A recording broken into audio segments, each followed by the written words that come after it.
start. We have main engine start. 4, 3, 2, 1, 0, and liftoff. The liftoff of the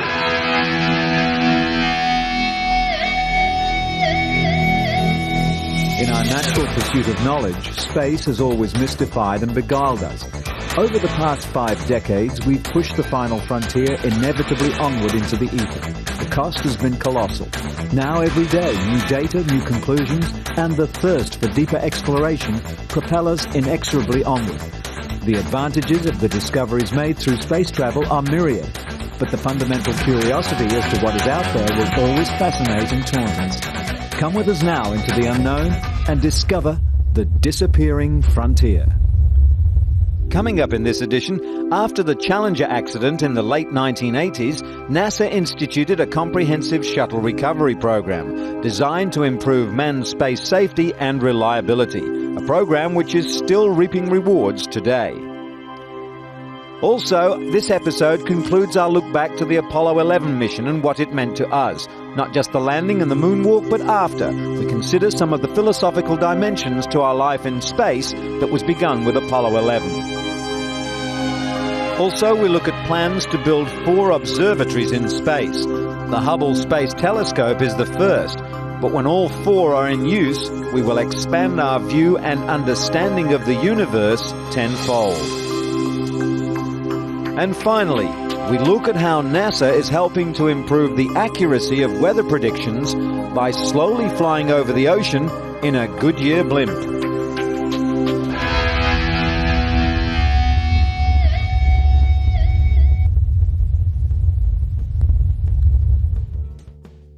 In 1987, tests involving the orbiter Atlantis at the Kennedy Space Center, Florida, were part of a comprehensive NASA-wide program to certify that when the shuttle did lift off in early 1988, every conceivable effort had been made to ensure the safety and reliability of the entire system.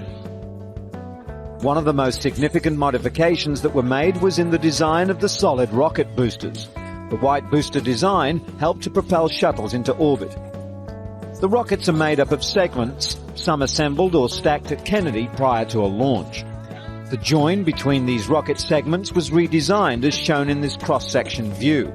The new design uses a capture latch to achieve a much tighter fit. A third O-ring is also included, which allows engineers to verify that the join is working properly, and the insulation in the segments separated by a putty-filled gap originally is now bonded together. The new join was subjected to an extensive evaluation program, including numerous rocket segment test firings in facilities like this one in Utah before it is deemed flight-worthy. At NASA's Marshall Space Flight Center in Alabama, every step was taken that was possible in order to ensure that the design was safe with as many tests on as many test particles as was prudent. Solid rockets have traditionally been test-fired in the horizontal position. The National Research Council overseeing NASA's redesign effort was briefed and concurred with NASA to continue with horizontal tests that simulate launch forces. This makes it possible to subject the rockets to even greater stresses than they encounter on an actual shuttle flight. In an effort to take advantage of their flight operations experience, several astronauts, including Bob Crippen, a veteran of 4 shuttle missions, have been given key management roles within the agency. Having overseen the restructuring of management and communications, Crippen was named Deputy Director for Shuttle Operations. Astronaut Brian O'Connor, pilot of the 23rd shuttle flight, is chairman of a newly established spaceflight safety panel with oversight responsibility for all NASA manned space program activities. With flight safety as a goal, work continued to improve the shuttle landing system. The greatest problems have occurred during landings at Kennedy, where the rough textured runway has caused excessive tread wear on the tires. At the Langley Research Center's Aircraft Landings Dynamics facility, shuttle tires are mounted on a huge carriage. This 54-ton frame is then propelled down a runway at speeds of up to 250 miles per hour, simulating the forces of a shuttle landing. Engineers monitor energy stress, wear patterns and burn marks. About 10,000 gallons of water are used to drive the carriage with nearly 2 million pounds of thrust, the equivalent of almost 18 Gs. People responsible for the shuttle's main engine have also been busy extensively re-evaluating almost every aspect of this system.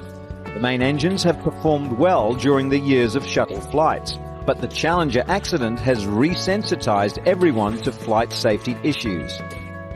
Main engine tests are carried out at the National Space Technology Laboratory in Mississippi and the Rocketdyne Corporation facility in California. One of the hardest facts to accept is that no matter how much redesign and retesting is done, no matter how much effort is put into making the shuttle safe and reliable, there will always be risk involved. All that can be done will be done. Every person involved in the shuttle program is now part of the solution by sharing information and responsibility for safety. NASA's Shuttle Recovery Program, a comprehensive effort aimed at a successful return to space flight after the Challenger accident, and continuing safely to this day.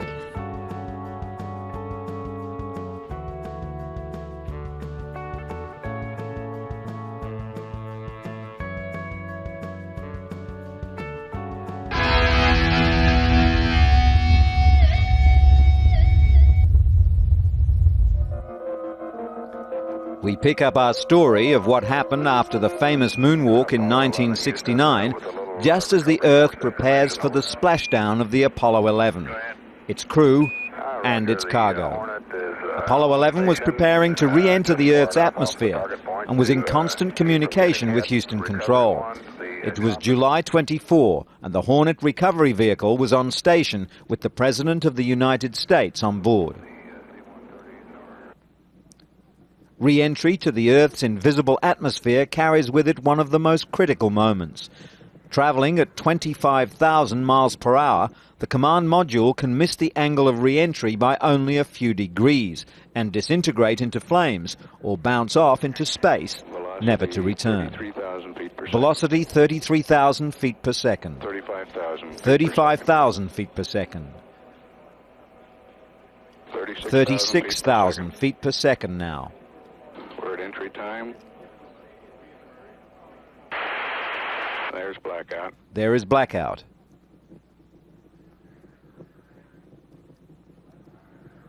Looking out of the window of the Apollo 11 capsule, we can get some sense of the heat and turbulence that the crew experienced during re-entry.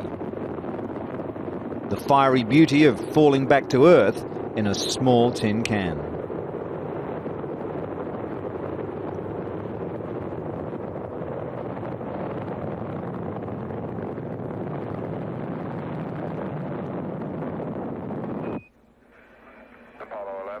Houston, through arrival. Apollo 11, Houston, through strobes. The three chutes open beautifully, and the Apollo 11 team float gently to the sea and into the arms of the waiting recovery team.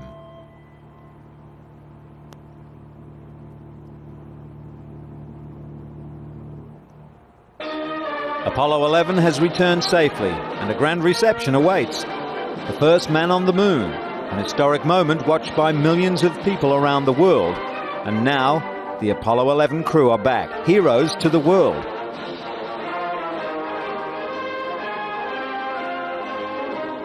It seemed like every American alive at the time was marching and cheering the triumphant return.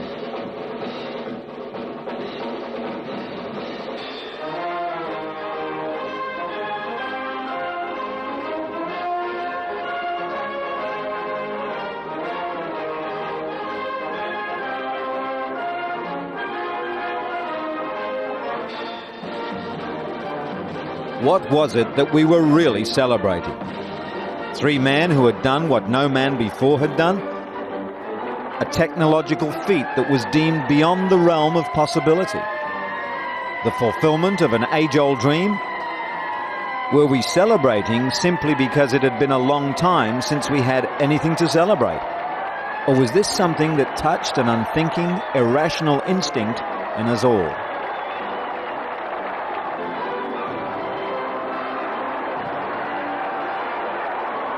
After the parades and the marching bands, the ecstatic crowds of people cheering on the Apollo crew, the work began quietly in plain, unadorned buildings to discover what we had really brought back from the moon.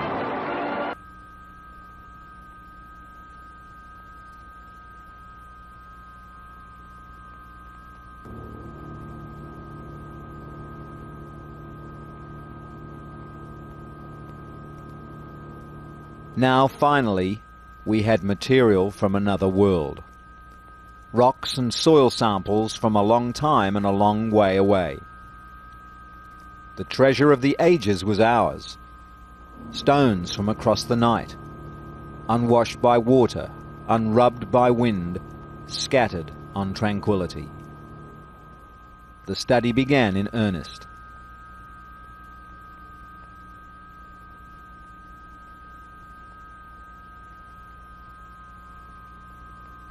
Bombarded by solar particles for billions of years, but unchanged in any other way, the moon rock is like a diary of the sun. An eye unblinking since time began, it stared across the vastness of space and saw life on the blue planet begin.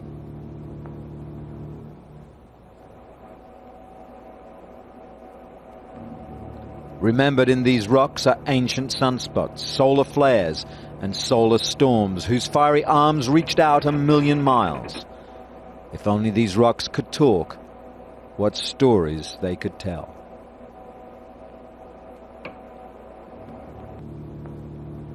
Only by looking very closely, very small, perhaps we can see what these rocks have seen and look back those billions of years to decipher the life of the sun.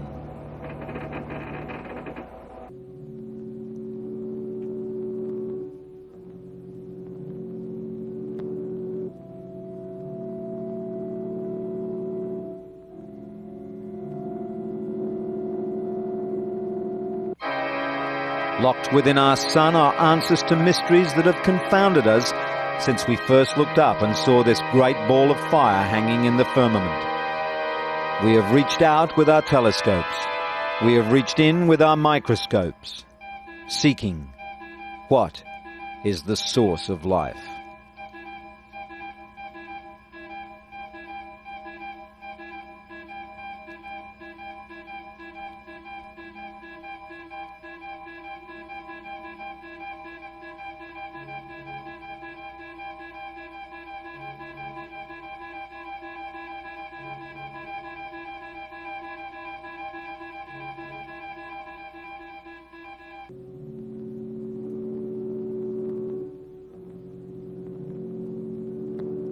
What combination of energies and elements brought it into existence? What is the relationship between the living and non-living things? How delicate is the balance? Humankind slowly begins to realize how fragile is his bubble of life, how rare and precious is our very existence, how easily we could simply not have evolved or survive to ask these questions of these stones.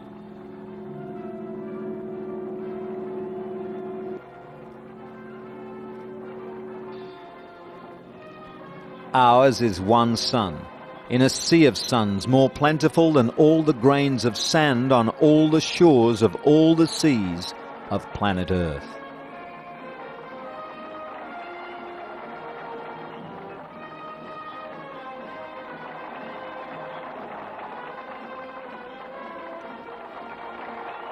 From the microscopic to the telescopic, our search for answers continues. Together, pack your bags and jump into the car. Gonna take a trip to tell you where you are. Goodbye, mother. So long, mother. So long, mother. Goodbye. Goodbye, mother. So long, mother. So long, mother. So long, Mother Earth. Goodbye, Mother. Goodbye, Mother Earth. What is out there, and how does it relate to us? With the advent of Apollo 11, we are now free to wander from our home planet Earth, and perhaps with our newfound reach, we'll be able to find at least some of the answers. Someday we may know where we're going and where we've been, where is the end and where is the beginning. But for now, we can only study and consider.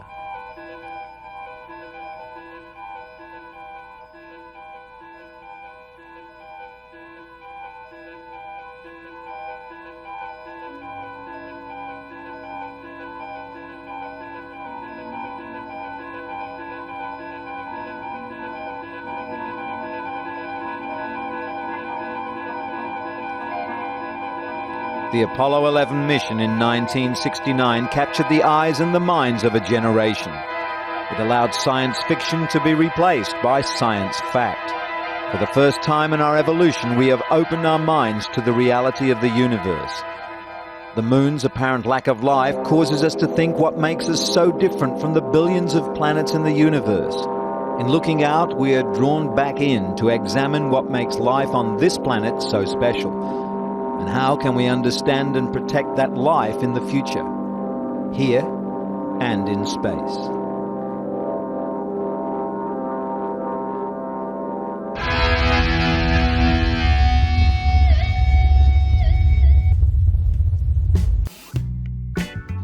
Everything in nature, from the most distant quasar to the coldest chunk of cometary ice, shines in a particular wavelength of light depending on its temperature. Many phenomena in the universe cannot be seen with the naked eye. Hot objects such as pulsars or dying stars emit gamma rays and X-rays, while cold objects such as stars being formed emit light in the infrared. These wavelengths can only be detected with very sophisticated instruments placed above our atmosphere. To observe the full spectrum of light, NASA plans to place in orbit around the Earth 4 great observatories. Disappearing Frontier brings you the planning and deployment, the hopes and dreams of the first of these 4 observatories. The Hubble Space Telescope, the most powerful and sophisticated astronomical instrument ever built.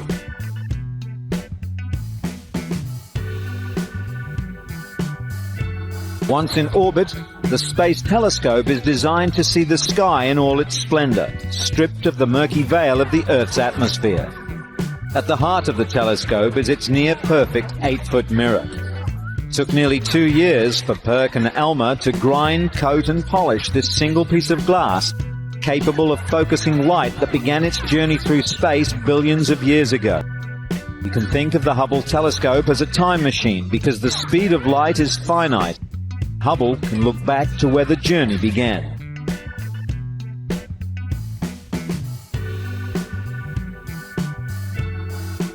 The universe is believed to have begun about 15 billion years ago in an explosion called the Big Bang. Since then, everything in the universe has been moving away from us. Will galaxies and the stars they contain keep getting further and further away from us, or will everything eventually contract? The Hubble Space Telescope will provide the first real answers to these questions. Images of the planets can be seen 10 times clearer than those Earth-bound telescopes in use today. They're similar to those conveyed by the robotic spacecraft Voyager during its brief encounter with the planets. But the Space Telescope, during its 15-year lifespan, is capable of studying these objects over an extended period of time. Its fine guidance sensors can point for a period of 24 hours with a stability of 7 milliarc seconds. This type of precision has never before been even closely possible. Quasars are probably the most distant objects in our universe. They have an energy output 1,000 times greater than our whole galaxy, yet all this energy seems to be coming from a point of light the size of our solar system. Where is all this energy coming from? Looking at this and other mysteries will be the second of the great telescopes, the Gamma Ray Observatory.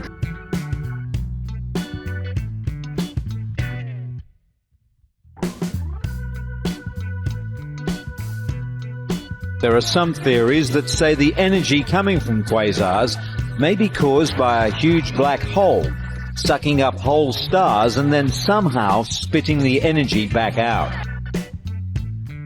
The third great observatory, the Advanced X-ray Astrophysics Facility, will study violent events of this nature which emit vast amounts of X-rays.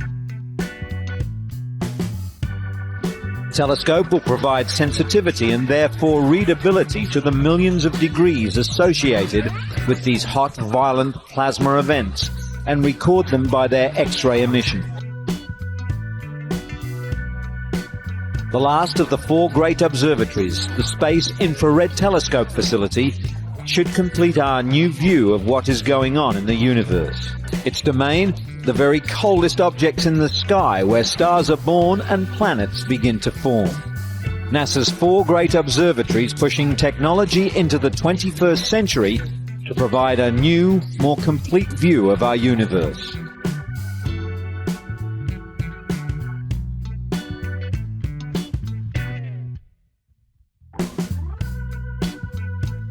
They're best known for providing bird's-eye views of sporting events. But today, one of the blimps is giving scientists the perspective they need to study an important climate-related problem. Aboard the blimp Columbia off the coast of Long Beach, California, Dr. Denise Hagen from NASA's Jet Propulsion Laboratory works with a sophisticated instrument called an infrared radiometer. The device measures ocean surface temperatures. Presently, weather satellites equipped with similar sensors are used to measure heat radiated by the sea. Satellites don't detect these temperature signals until they've traveled through the Earth's atmosphere. Dr. Hagen believes that water vapor in the air close to the ocean surface distorts these satellite readings. Better understanding of this problem will improve the prediction of climate change and global weather. The radiometer being used in the study, shown here at the NASA lab being prepared for a blimp flight, is essentially a 3-foot-tall infrared telescope. The device can detect a temperature change as small as 0.002 of a degree. Blimp is the ideal way to fly the radiometer because it moves slowly, can get quite close to the surface of the water, and is relatively vibration-free. During a measurement flight, a gold-plated mirror suspended outside the airship reflects the temperature signals into the instrument. Readings are taken at a range of altitudes from 200 to 3,000 feet. While Dr. Hagen works aboard the airship, other members of her team take ocean temperature readings from a boat below. A highly instrumented buoy is deployed in the area where the blimp crew are sampling. These readings are finally measured against those taken by the airborne radiometer. Final step is relating this information to that being transmitted back to Earth by the weather satellites. This is done at the Scripps Institute of Oceanography at La Jolla, California. NASA's infrared radiometer studies, striving for greater accuracy in the way that we look at our planet.